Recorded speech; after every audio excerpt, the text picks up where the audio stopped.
अध्यात्म कभी भी आपको जीरो नहीं करेगा, और ना अध्यात्म आपसे कहेगा कि आप अपने आप को हीरो मान के चलो।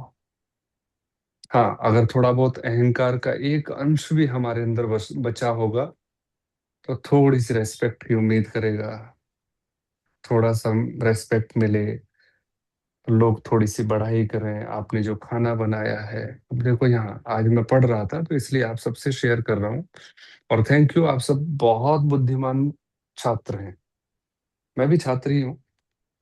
आप बहुत बुद्धिमान छात्र हैं। आपके लिए पूरे दिन थोड़ा थोड़ा थोड़ा थोड़ा पढ़ना होता है, थोड़ा थोड़ा देखना होता है, थोड़ा जिंदगी से पढ़ना होता है। कभी मोबाइल में कुछ ऐसी चीजें जो मैंने सब्सक्राइब कर रखी हैं, जिनके माध्यम से बहुत सारे प्रश्न सुनने को मिलते हैं।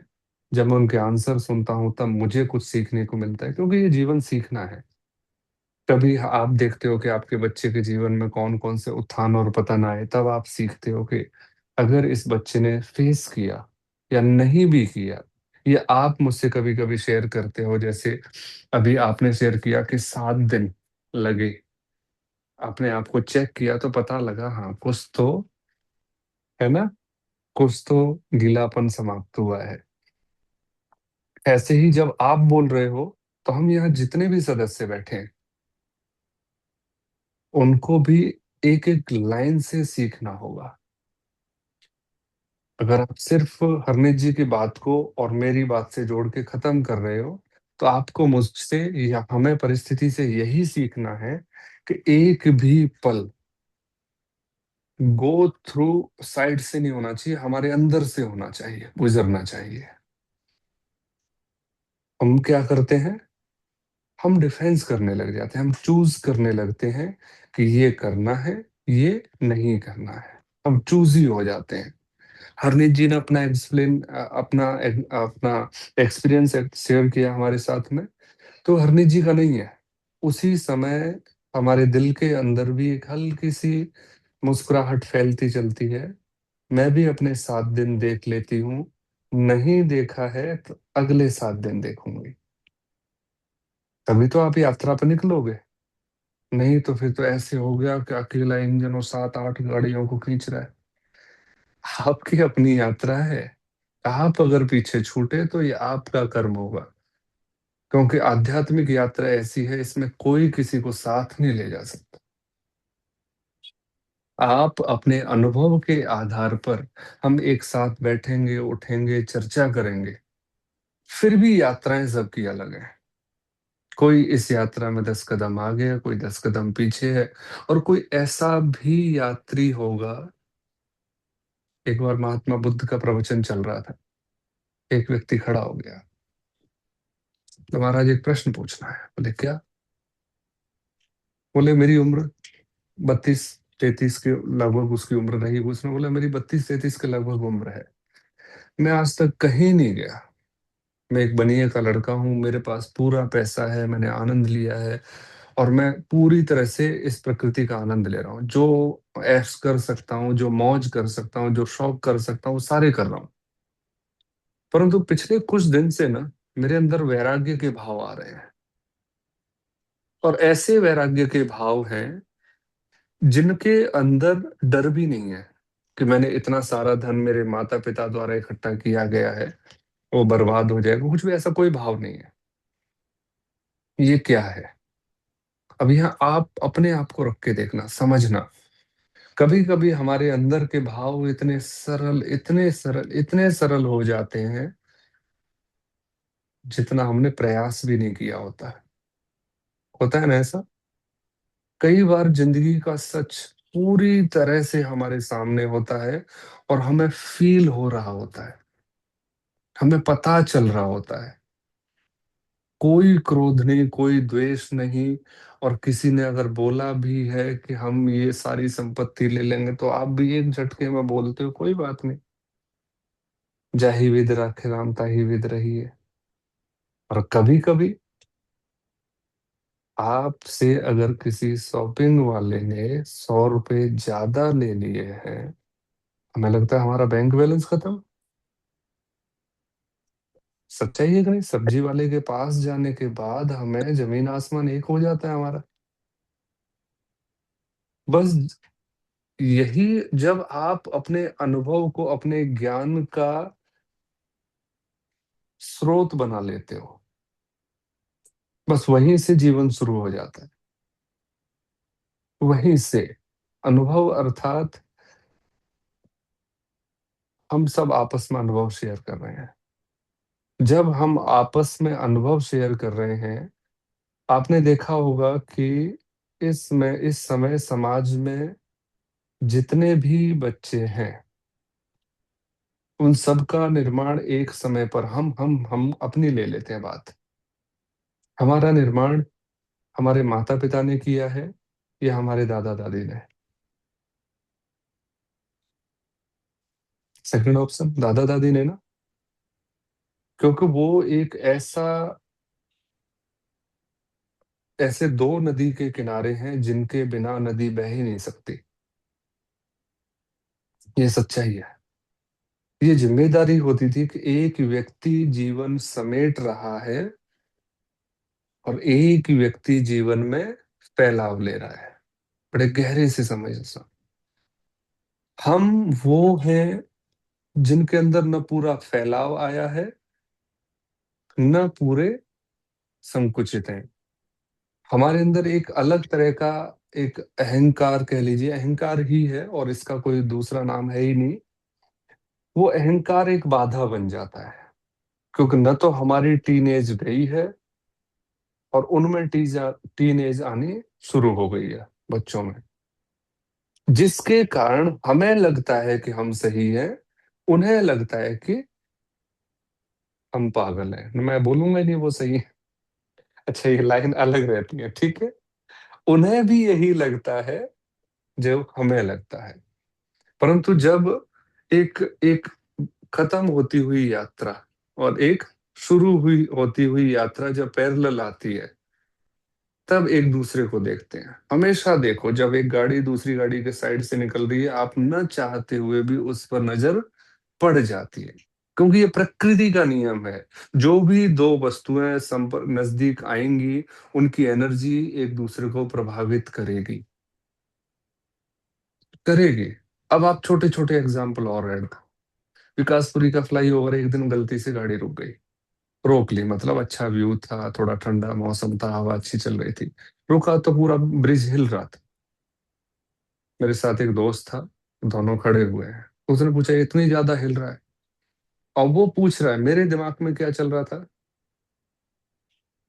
कि ये गाड़ी नहीं गुजरेगी तो ये पुल नहीं हिलेगा। इसका मतलब यहाँ जितनी भी ऊर्जाएं हैं, अगर वो गति करेंगी तो हमें प्रभावित करेंगी। इसलिए हम आपस में क्या करते हैं? नमस्ते। हम हाथ थोड़ी मिलाते हैं। बहुत गहरी साइंस है। हम नमस्ते करते हैं। और अगर नमस्ते के अलावा भी अगर किसी की बॉडी को टच कर रहे हैं, तो आप बताओ दूसरा स्टेप? पैर छूना। 1% भी अगर आपके अंदर नमस्कार का भाव नहीं है, तो हमारे लिए दूसरा क्रम बनाया है अहंकार छोड़ने का, कि आप पैर छूकर नमस्कार करो। आप इतने झुक जाओ उनके चरणों में कि आपके अंदर अहंकार हो भी तो भी एक मौका मिले अपने आप को नतमस्तक करने का। फिर थोड़ी सी और परंपरा विशेष बनी, इसको थोड़ा साइंस से भी समझ लेते हैं। जब हम पैर छूने के लिए झुकते हैं, तो जो पूरे दिन हमारे स्पाइनल कॉर्ड का बहाव हमारे मूल केंद्र की तरफ था, जो होना चाहिए ऊपर की ओर। आप देखो, अग्नि है ना, प्रज्वलित ऊपर की ओर होती है, और हमारे शरीर में अग्नि ही है तत्व। हम बिना श्वास के, भोजन पानी का तो आप सभी जानते ही हो, बिना श्वास के भी हम कुछ मिनट गुजार सकते हैं। परंतु अगर अग्नि हमारे शरीर से विदा हो जाए, आप देखो ना, 37 से नीचे आते ही क्या हाल होता है? बीपी लो का मतलब अग्नि स्लो। तो जब हम झुकते हैं, तो हमारी स्पाइन की तरफ से हमारी ऊर्जा हमारे सहस्त्राधार, हमारे मस्तिष्क की ओर प्रवाहित होती है। और वो जो 2 सेकंड का झुकना है, वो सच में हमें ऊर्जावान बना जाता है। हम जब तक खड़े होते हैं ना, तब तक उस व्यक्ति के प्रति जो भी भाव थे, बदल चुके होते हैं। आप देखिए, कुछ भी देखिए, आप अगर किसी के घर गए हैं, आपसे कोई बड़ा है तो आप झुक के नमस्कार करना चाहोगे, इतनी देर में आपके अंदर का अहंकार खत्म, है ना? अगर कोई हमसे छोटा है तो उसने हमारे पैर छू लिए, हमारा सारा केंद्र जो था वो बदल गया, है ना? आंदोलित हो गया। अब हमारा अहंकार वैसे खत्म। आप बताओ, पैर छूने के लिए आशीर्वाद दोगे ना? तो ये जो सारी जर्नी चल रही है ना, ये बहुत बहुत बहुत गहरी साइंस के थ्रू बह रही है। और हम यहाँ इस एनर्जी को ही समझने के लिए एकत्रित हैं। तभी वो परमानेंट मुस्कुराहट आएगी। जब हम गहरे से समझने लगते हैं कि हम कहाँ बह रहे हैं, वही बहाव हमें लेकर जाता है एक निश्चित धारा की ओर। सारी नदियां समुद्र में मिल रही हैं, है ना? पर कुछ नदियां इस पृथ्वी को जीवन प्रदान करती हैं, है ना? पढ़ा होगा आपने सोशल साइंस में पठार के बारे में, कि गंगा का पठार, यमुना का पठार, ये जीवन देती है। क्या हमारा बहना हमें जीवन दे रहा है? दूसरे की छोड़ दीजिए। कभी विचार किया है कि आप सुबह उठ के अंगड़ाई लो और आपके अंदर एक कृतज्ञता भर जाए? मैं पूछूंगा नहीं, ऐसी विचार और ऐसी समझ हमारे अंदर होगी डेफिनेटली। पर मैं चाहता हूं आप फील करो। अगर होता है तो और फील करो।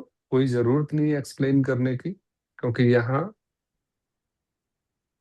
पेपर जैसी कोई बात ही नहीं है, एग्जाम जैसी। यहाँ तो सिर्फ सिर्फ और सिर्फ सेल्फ रियलाइजेशन पर चल रहे हैं। क्या कभी ऐसा होता है कि मुख में अन्न का दाना गया और बस आनंद से भर गए हो? कभी। मैं बस वही जो दैनिक दिनचर्या है। कभी आप बस आराम से बैठे हुए हो और एक गहरी सांस आई, जिससे उबासी भी कहते हैं। कई बार होता है ना, ऑक्सीजन लेवल गिर जाता है, और आपने गहरी सांस ली। उस श्वास के साथ अपने पूरे शरीर को फील किया और थैंकफुल रहे। कोई जरूरत नहीं प्रार्थना की अलग से। बस जरूरत है, जो मिल रहा है उससे थैंकफुल हो जाओ। जिसको शुक्राना हम कह रहे थे ना, अब शुक्राने से भी गहरा भाव है। अब यहाँ मैं आपको थोड़ा सा छेड़ने और परेशान करने वाला हूँ। शुक्राने का भाव हम चर्चा कर रहे हैं, है ना? तो शुक्राने के भाव के लिए किसका शुक्राना करेंगे हम? परमपिता परमात्मा का। अपन कीजिए, आपके प्रश्न का आंसर आ रहा है। जब हम परमात्मा का शुक्राना करेंगे, तो इसका एक भाव है कि एक तो जिसका शुक्राना किया जा रहा है, और दूसरा प्राणी है जो शुक्राना कर रहा है। इसका मतलब मैं और भगवान दोनों दो व्यक्तित्व हो गए। अब जब तक भगवान को हम दूसरे जगह रखेंगे, तब तक हमारा भगवान के प्रति कोई श्रद्धा भाव बनेगा ही नहीं। सिर्फ नियम बन सकता है, कानून बन सकता है, परंपरा बन सकती है, परंतु कोई भाव ऐसा बनेगा ही नहीं कि भगवान है या नहीं है। क्योंकि हमारे अंदर जो मूल जड़ है, उसमें पहले ही संस्कार पड़ा हुआ है कि वो भगवान बाहर है, दूर है। आप देख लीजिए, जितने भी संत महात्मा ऋषि मुनि है ना, वो ढूंढने में लगे हैं जो दिखाई देने वाले हैं। और जिन्होंने अपने अंदर खोज की है, उनका हमें पता ही नहीं है। बहुत गहरी कड़ी है ये। अब आते हैं महात्मा बुद्ध वाली कहानी पर। भूल गए होंगे ना? कड़ी बहुत गहरी है। उस व्यक्ति ने बोला कि प्रभु क्या चल रहा है? कुछ दिन से बिल्कुल रिलैक्स मन है, बिल्कुल शांत मन है, और बस मन कर रहा है कि अब बस बहुत है जीवन की। जो बाहरी खुशी के लिए बहुत दौड़ लिया। ऐसा क्यों हो रहा है? कहीं ऐसा तो नहीं कल और परसों मेरे साथ कुछ हो? तो मैंने आपको बताया था कि जब हम प्रकृति के पूरी तरह से एक्सेप्ट कर लेते हैं, स्वीकार कर लेते हैं अपने अंदर, तो हम भी प्रकृति हो जाते हैं। फिर हम भी बता सकते हैं 200 साल पहले वहां पर क्या हुआ था, यहाँ पर क्या हुआ था, क्योंकि अब हम प्रकृति हैं। अब मैं प्रदीप नहीं, आप हरनीत नहीं, अनु जी नहीं, संतोष जी नहीं, जो क्या नाम है, जाह्नवी जी नहीं हो। अब आप जस्ट प्रकृति हो। ये संसार आपसे व्यवहार करेगा, आप बाय नेम आपके, परंतु आप बाय नेम सिर्फ आप किसी के कार्यों को करोगे, पर आप होगे नहीं मौजूद। कितनी बार संतोष जी हमने अपने नाम बदले होंगे ना, कितनी बार बदले होंगे, और तब तक बदलते रहेंगे अपने नाम और अपने शरीर, जब तक पूरी तरह से अपने अंदर की पूरी गहराई से अपनी आत्मा की खोज नहीं कर लेते। तब तक बदलने पड़ेंगे। महात्मा बुद्ध बोले कि तुझे पता नहीं है तेरे जीवन के बारे में। तो इसको शॉर्ट में सुनाता हूँ। बोले तेरा जन्म पिछले जन्म की घटना है ये। तो विशाल काय हाथी था, बहुत विशाल काय हाथी, और एक बार एक जंगल में आग लगी, सारे जानवर भागते चले जा रहे थे, तू भी भाग रहा था बेहताशा। अचानक से बहुत थक जाने के कारण तूने विश्राम किया। तो जब विशालकाय हाथी है, वो हाथी विश्राम करते हैं, एक पैर को आराम देते हैं, फिर दूसरे पैर को आराम देते हैं, बाकी तीन पर खड़े रहते हैं। इस तरह से एक एक पैर को आराम देते हैं वो, है ना। वो बैठ नहीं सकते ना हमारी तरह, लेट नहीं सकते। लेट है तो जंगल की आग है, तो वैसे ही विश्राम कर रहा था, तो उसके पैर के निशान की जगह मुट्ठी मुलायम होने के कारण एक खरगोश उस जगह आके बैठ गया। उसने जब तक पैर को आराम दिया दिया, फिर उसके बाद जैसे ही नीचे रखने लगा, उसने देखा खरगोश है।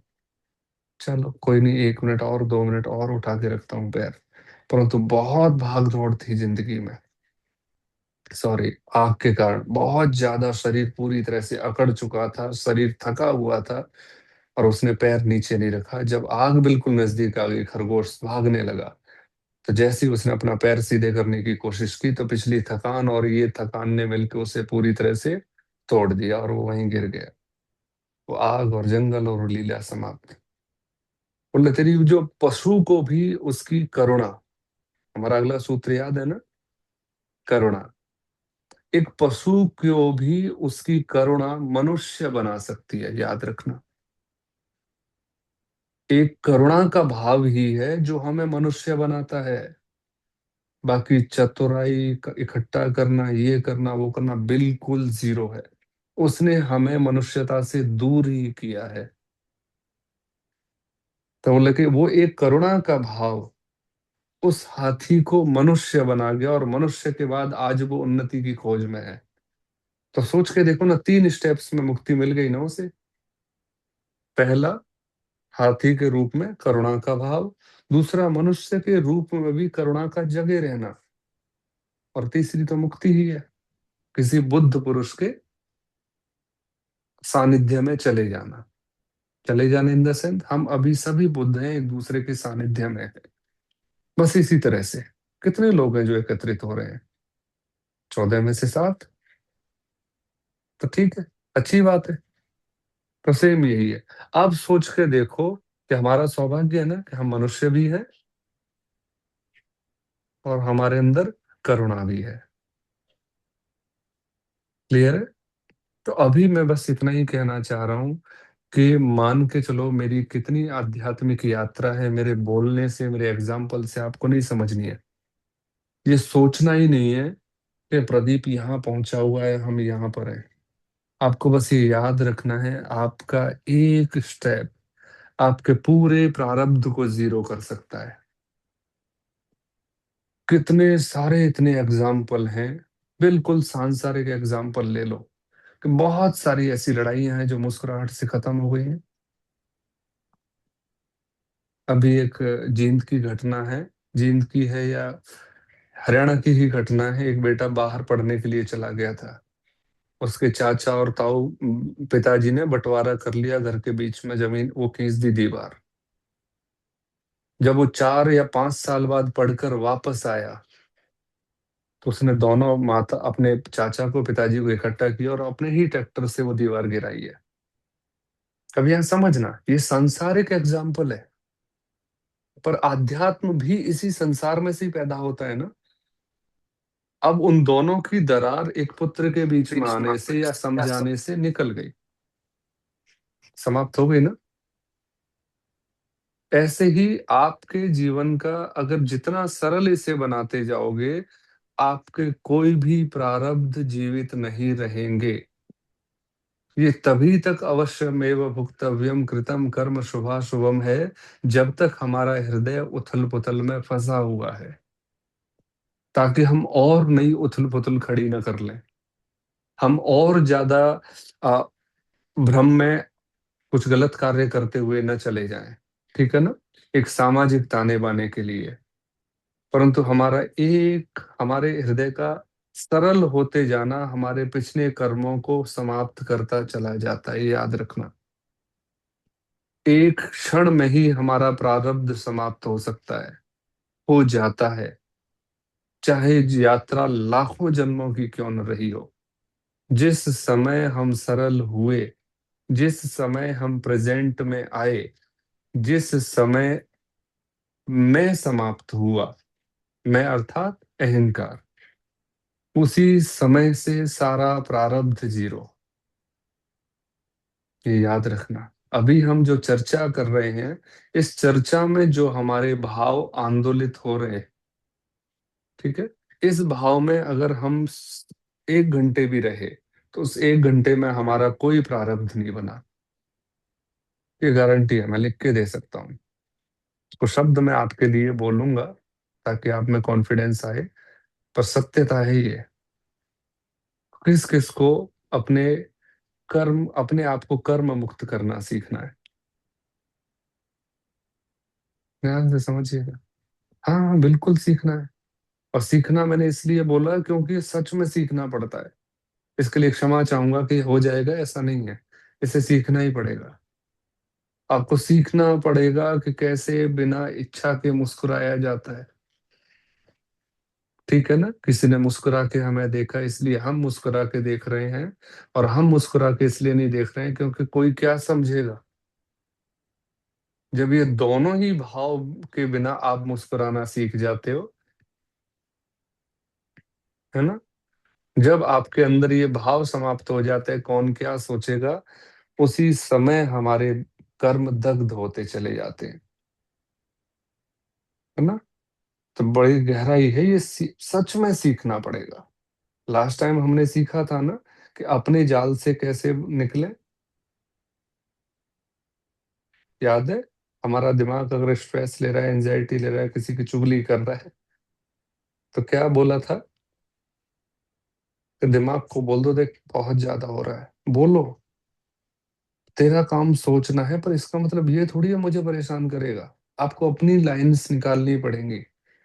हृदय के अंदर एक द्वेष पैदा हुआ क्योंकि किसी व्यक्ति ने आपको नुकसान पहुंचाया और वो मुस्कुराता हुआ आपके सामने से जा रहा है, या कोई ऐसा कार्य करते हुए जा रहा है, आपके तन बदन में आग लग जाती है।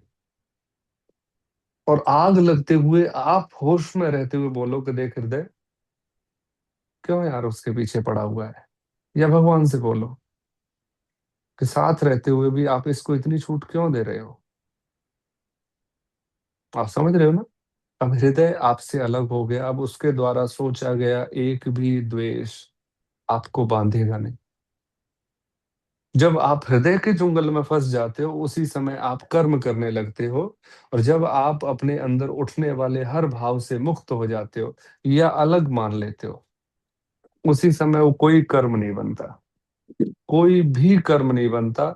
यहां तक कि, ध्यान से समझना, अगर कोई व्यक्ति इस समय बैठा हुआ मुझे नुकसान पहुंचा रहा है, या मुझे मारने भी आ रहा है, या मुझे कुछ करने भी आ रहा है, उसका भी कर्म हमारे इस शरीर के साथ नहीं बनेगा। उस समय वो सिर्फ और सिर्फ अपने कर्मों की गति को समाप्त कर रहा होगा, पर हमारा कोई कर्म नहीं बन रहा होगा। जैसे हम योगा क्लास लेते हैं, अब यहां ध्यान से समझना। अब हम कर्म कर रहे हैं या कर्म नहीं कर रहे, आप सोच के बताओ, सभी आंसर देंगे।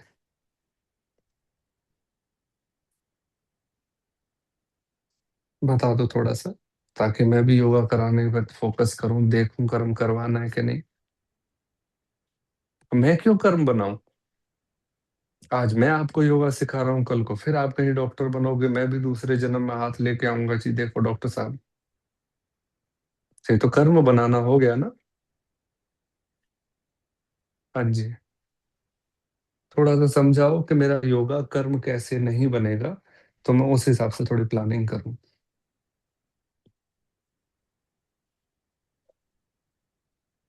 जानवी जी, संतोष जी, कुछ तो प्लान करो।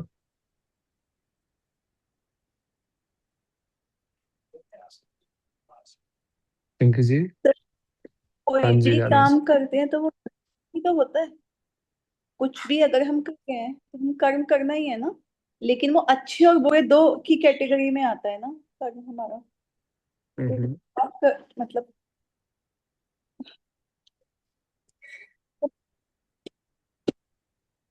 ये अच्छा कर्म हुआ ना।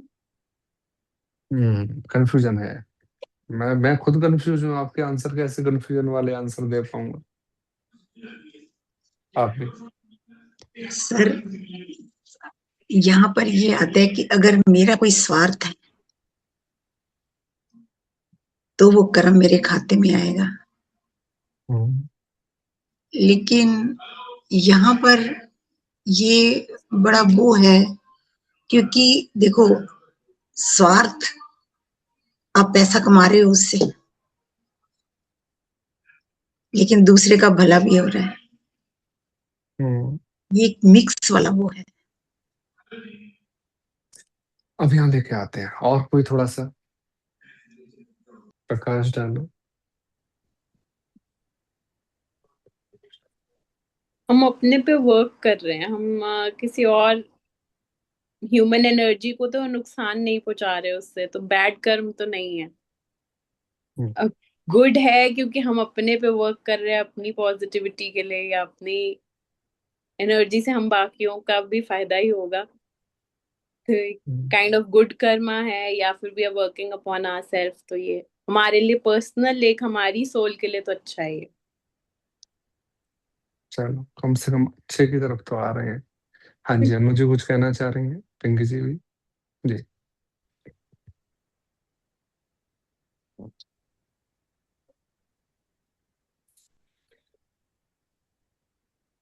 चलो मैं आता हूँ वापस आपकी तरफ। बहुत सारी शुभकामनाएं कि हमारे पिछले 7-8 दिन का 1% रिजल्ट नहीं निकला है। अच्छा चलो, मैं मजाक कर रहा हूँ। ठीक है। मैं हमेशा बता रहा हूँ, ये जीवन दो धारी तलवार है। आपको सेंटर में टिकना है। आप या तो अच्छे में गिर गए या बुरे में गिर गए। हमें सिर्फ सेंटर में टिकना है। अब सेंटर में कैसे टिकूंगा मैं, एक एज ए योगा टीचर होने के नाते। अगर मैं योगा टीचर हूँ, अगर मैं योगा टीचर हूँ, तो मैं जरूर डेफिनेटली, मैं आप योगा करोगे, मैं क्लाइंट करूंगा, मैं फीस काउंट करूंगा, मेरे कितनी बच, मैं इस उधेड़ बुन में रहूंगा, है ना। और वहां मैं प्रेजेंट हूं ही नहीं। मैं इतने दिन से रिक्वेस्ट करता आ रहा हूँ कि जहां मैं पास्ट और फ्यूचर काउंट करूंगा, वहां अच्छा बुरा भी आएगा, जहां अच्छा आएगा वहां बुरा भी आएगा। परंतु मैं योगा क्लास इसलिए लेता हूँ क्योंकि मैं एंजॉय करता हूँ बस उस पल को। न मुझे 10 तारीख के रेंट की टेंशन है, न मुझे ये टेंशन है कौन कर रहा है कौन नहीं कर रहा है, कौन हंस रहा है कौन रो रहा है। मैं जस्ट आपके साथ कनेक्ट होके अपनी एक्टिविटी को एंजॉय कर रहा हूँ, विदाउट किसी एक्सपेक्टेशंस के। बिल्कुल भी कोई एक्सपेक्टेशंस नहीं। जैसे ही आपने एक्सपेक्टेशंस की, आप अच्छे बुरे में फंस गए। क्योंकि आपको कर्म रहित होना है। इसका मतलब आपको मान लिया कि कर्म होता है। अब एक छोटा सा एग्जांपल देता हूँ, एक रील देख रहा था मैं। उस रील में एक बार टाइम भी देख लेता हूँ मैं, ठीक है चलो 2-4 मिनट तो सारी बात हमेशा भाव ही। पर आ गई। सारी भाव। बात भाव पर आ गई। भाव पर आ रही है, भाव पर आ रही है, पर मैं भाव को भी छीनूंगा। मैं बोला ना, मैं सबसे बड़ा जेब कतरा हूँ। जेब उड़ा देता हूँ, आगे रखने लायक ही नहीं छोड़ता। ठीक है। इसका अब ध्यान से सुना, 2 एग्जाम्पल के साथ खत्म करूंगा मैं। और बहुत बहुत गहरे भाव हैं। सबसे पहले एक रील आ रही है, एक छोटा सा बच्चा है, उसके पास छोटी सी साइकिल है। और साइकिल चला के जा रहा था, उसको एक मुर्गी का बच्चा मिल जाता है। उसकी साइकिल में कैरियर नहीं है, वो साइकिल को गिराता है और मुर्गी के बच्चे को सीट पर बिठा रहा की कोशिश करता है और फिर साइकिल को खड़ी कर रहा है। आप सोच के देखो, साइकिल गिरी हुई सीट ऐसी होती है ना, तिरछी, हम ऐसे बैठते हैं, पर गिरी हुई साइकिल की सीट कैसे ऐसी? उसने इसी पर मुर्गी का बच्चा बिठाया और साइकिल को खड़ा किया तो वो सेंटर में आ गया मुर्गी का बच्चा, और वो उसे लेके चला गया। ना बांधने की जरूरत है, ना मुर्गी उससे डर रही है, अब चूजा भी मस्त बैठा हुआ है, उसने भी नहीं सोचा कि बेटा तेरे को कहाँ लेके जा रहा है। दोनों ही निर्वेद भाव से हैं, वहां किसी की कोई आकांक्षा नहीं है। उस बच्चे को किसी ने नहीं बताया कि ऐसा असंभव है कि एक मुर्गी के चलते हुए जीवित बच्चे को आप सीट पर बिना किसी बंधन के रख पाओगे। तो जब हम अपने ज्ञान को आड़े लाने लगे, तब समझ जाना कि हम गए काम से। अपनी एक एक समझ को फेंक दो उठा के। जितना आज तक इकट्ठा किया है, डेट है आज 7 अप्रैल 10:03। आज तक की सारी समझ को बिल्कुल विदा कर दो। जो भी आपने सीखा है, आज से बिल्कुल निर्वेद भाव से जिएंगे। हाँ, गलतियां दोबारा संसार में उलझेंगे, क्योंकि है ना, अभी तो बहुत किस्तें जानी होंगी। ठीक है।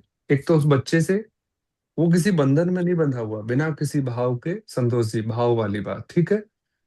परंतु अभी भाव होने के कारण वो भाव कभी भी नेगेटिव हो सकता है, क्योंकि वो है ना, और कभी भी वो पॉजिटिव हो सकता है, क्योंकि वो है।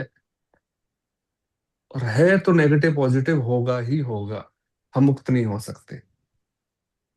जब ये स्वीकार कर लेंगे कि कर्म है ही नहीं, उसी दिन से चीजें विदा हो जाएंगी। फिर दोबारा समझ रहे हो ना? आपके जीवन में जो कुछ भी है वो सही और गलत में रहेगा हमेशा। अब इसको थोड़ा और गहरे से लाता हूं और फिर समाप्त करेंगे। भाव मतलब इमोशंस, जो आपकी इच्छा है, इंटेंशन है ना, इंटेंशन कह लेंगे। किसी भी कार्य को करने के लिए आपके अंदर जो इच्छा शक्ति होती है, उसे भाव कहते हैं, है ना। अब वो अच्छा या बुरा इच्छा शक्ति होती है ना, अच्छी और बुरी। पर जब इच्छा शक्ति होगी नहीं, वो कब होगी? जैसे अभी आप, मैं खाट पर बैठा हुआ हूँ, बस बैठा हुआ हूँ तो बैठा हुआ हूँ। अचानक से किसी ने आवाज दी कि भैया ये काम कर लो। मैं उठा और जाके कर दिया। मैं बड़ा हूं, मैं क्यों करूं? या मैं किसी और से बोल दूं, या कि इस द्वंद्व में फंस जाना ही भाव है। ठीक है। एक छोटी सी कहानी के साथ समाप्त करते हैं, बहुत लंबा जा रहा है। 2-3 मिनट और आपका सहयोग चाहिए। कमाल का नाम सुना है? कमाल। कमाल एक तुलसीदास जी। हाँ, तुलसीदास जी का लड़के का नाम था, है ना। तुलसीदास जी का लड़के का नाम था कमाल। तो बहुत सारे लोग तुलसीदास जी की कुटिया पे आते थे सर प्रवचन कमाल सुन। कबीरदास के बेटे थे, चलो। हाँ जी। हाँ, कमाल मुझे कबीरदास के बेटे थे। कबीरदास जी के, हाँ ठीक है, कबीरदास जी के, है ना, कमाल कबीरदास जी के, इसलिए कंफ्यूज हो रहा था मैं। कबीरदास जी के पास बहुत सारे लोग मिलने आते थे, बहुत सारे लोग। और वो भेंट भी लेके आते थे। बोला कि ये लो भेंट, ये कबीरदास जी आपके लिए। कबीर जी कहते कि ले जाओ, ये मेरे लिए मिट्टी है। वापस भेज देते थे। कमाल थोड़ी दूर पे, 100 फुट की दूर पे बैठा हुआ। बोले कहाँ से आए? बोले कबीरदास जी से मिल के आए। बोले क्या लाए थे? बोले के लाए थे भेंट, कोई हीरे जवाहरात धन जो भी। वो कहता कि ठीक है, क्या बोले कबीरदास जी? बोले नहीं लिए उन्होंने। बोले क्या नहीं लिए? क्या बोल के नहीं लिए? बोले सब कुछ मिट्टी है। बोले फिर भी तुम्हें समझ में नहीं आया मिट्टी है ये? पट को डालो यहाँ पर। मिट्टी को घर ले जा रहे हो, कमाल कर रहे हो। भाई लोगों ने समझा। तुलसीदास जी के पास बात पहुंची। बोले कि आप तो देखो चीजों को इकट्ठा ही नहीं करते, वो तो सारी चीज को छीन लेता है हमसे। आप कहते हो मिट्टी है, वो वहां डलवा लेता है। कबीरदास जी को टेंशन हो गई, ये मेरी तपस्या को भंग करेगा, मेरे नाम को मिट्टी में मिलाएगा। उन्होंने कमाल को बुलाया। बोले कि देख, तू अपने रास्ते, मैं अपने रास्ते। तेरे को अगर कुटिया बनानी ही है तो इस रास्ते को छोड़ दे, दूसरी जगह बना ले। यहीं से लोग आते जाते हैं, मैं उनसे कुछ चीज लेता नहीं हूँ, तू डलवा लेता है। ये तो गलत बात है ना।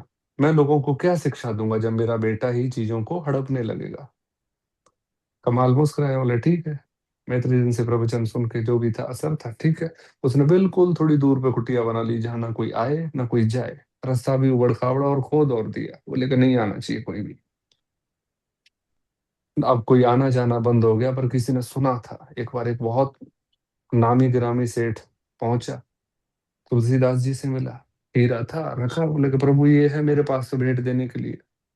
कबीरदास जी बोले कि ले जाओ प्रभु, मेरे को कुछ नहीं चाहिए, मेरे लिए सब कुछ मिट्टी है। तो उसने कमाल के बारे में भी सुन रखा था, चल दिया, पहुंच गया। बोले कमाल से भी मिलते हैं। कमाल से मिला, कमाल मस्त बैठा हुआ है, टांग पे टांग धर के आराम से पैर हिला रहा है, मस्त मस्त है, कोई टेंशन नहीं है। कभी कोई 2-4 दिन का खाना आ गया, उसी से काम गुजारा हो जा रहा है। कमाल से मिले, बोले ऐसे ऐसे, ठीक है जी बैठो। बैठे रहे, कोई चर्चा नहीं। बोले कुछ उपदेश है? बोले कि तेरे पास पहले ही बहुत है, मेरे पास तो बैठना है तो बैठ, जब मन करे उठ के चले जाना। सेठ बोला ठीक है कोई बात नहीं। उसने कहा ये लाया हूं मैं। बोले कि लाया है तो रख दे। बोले यार ये तो सच बात है, कबीरदास जी तो मना कर देते थे, लेते ही नहीं थे, इसने बोला रख दे। उसने बोला कहा ठीक है, कहाँ रख दूं? बोले जहां तेरा मन करे रख दे। उसने समझने के लिए, देखने के लिए झोंपड़ी में एक जगह घुसा दिया। अब महीने भर बाद वैसे ही चलता फिरता आया। उसका उद्देश्य था ना, आते ही उसने पूछा महाराज नमस्कार नमस्कार। बोले इस बार ये लेके आया हूं मैं कुछ, जो भी चर्चा हुई आधी अधूरी। बोले पटक दे उस कोने में, सबको वहीं से रखवाता हूँ। उसने देखा वहां तो कुछ भी नहीं था। उसने सोचा मैं तो हीरा छिपा के गया हूँ ना। उसने वहीं झोपड़ी में हाथ डाल के देखा तो वो तो वहीं रखा हुआ है। तब कमाल से पूछा, बोले कि आज मैं आपको छोड़ूंगा नहीं, आज मुझे आपका सत्य सुनना है। अब तक मैं कबीरदास जी का सच सुनता था, आज मुझे आपका सच समझना है, जानना है। तो उसने बोला इसमें सच कुछ नहीं है। अब एक बेटा देखो, गुरु गुड़ हो गया, चेला चीनी, ये कहावत यहां से निकल रही है। बोले कि कबीर दास जी जब किसी चीज को नहीं ले रहे, इसका मतलब उन्होंने क्या करे, मेरे लिए मिट्टी है, परंतु उनके मन में अपने लिए मिट्टी है, पर फिर भी चीज तो चीज ही है ना, तभी तो वापस कर रहे हैं। आप समझ के देखो, अगर आप मुझे मैं 100 रुपए दो और मैं कहूं मेरे लिए 100 रुपए नहीं, कागज का नोट है, आप किसी और को दान कर देना, इसका मतलब मुझे पता है कि ये 100 का नोट है, तभी मैंने दान का बात जोड़ी।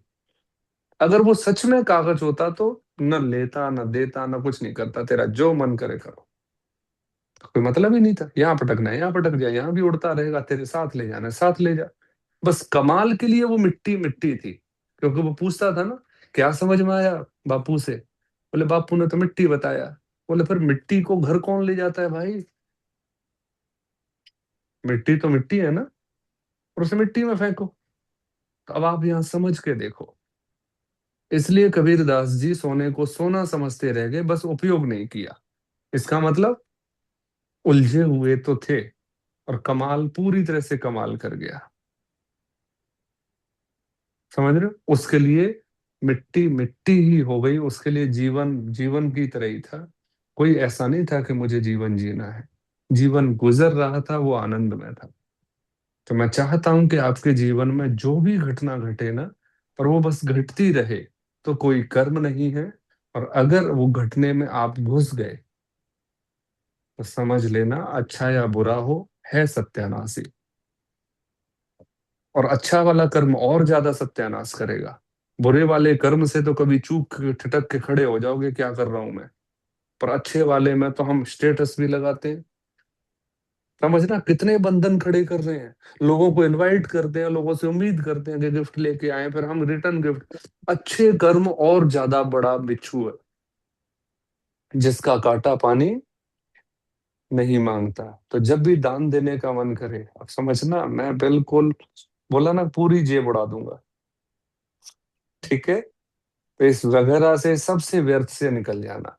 पर कभी कभी आपसे सारे कर्म कर होते चलेंगे, आप भोजन भी, आपका शरीर भोजन भी करेगा, आपका मुखड़ा मुखड़ा मुस्कुराएगा भी, पर आप शांत रहना, ठीक है। तो उम्मीद है आप समझे होंगे, नहीं समझे होंगे तो दोबारा ऐसा सवाल पैदा होगा जो हमें सोचने पर मजबूर करेगा। तो उम्मीद करता हूँ आप सभी अपने पूर्व ज्ञान को त्याग देंगे, नए ज्ञान के झंझट से भी बचेंगे, बस जो है जैसे हैं उसी पल का आनंद लेंगे। कभी रोने का मन करे तो मस्त रोना कोने में बैठ के, कोने में क्यों, गेट पे बैठ के रोना,